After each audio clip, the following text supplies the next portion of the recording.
कामानिमित्त बाहेरगावी गेलेल्या पत्रकाराच्या घरावर चोरट्यांचा डल्ला. साक्रीत 2,86,200चा ऐवज लंपास.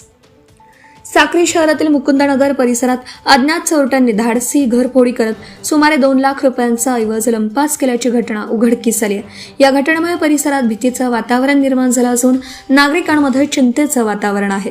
मिळालेल्या माहितीनुसार मुकुंदनगर येथील प्लॉट नंबर 50 मध्ये राहणारे पत्रकार जितेंद्र जगदाळे हे कुटुंबासह काही कामानिमित्त बाहेर गावी गेले होते. घर बंद असल्याचे संधी साधत अज्ञात चोरट्यांनी घराचे कुलूप तोडून आत प्रवेश केला.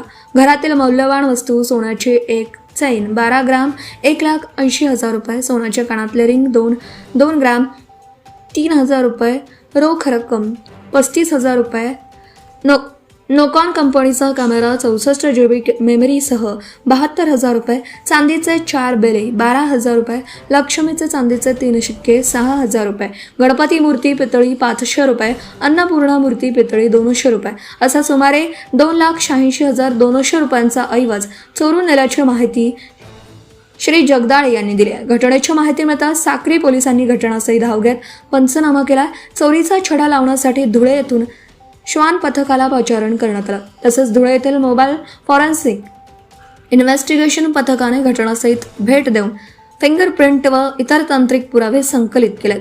या प्रकरणी पोलिसांकडून विविध अंगांनी तपास सुरू असून अज्ञात चोरट्यांचा शोध घेण्यासाठी विशेष पथकं कार्यरत आहेत. तरी रात्रीची गस्त वाढवावी व नागरिकांना दिलासा द्यावा अशी स्थानिक नागरिकांनी मागणी केली आहे. Subscribe now and press the bell icon. Never miss an update.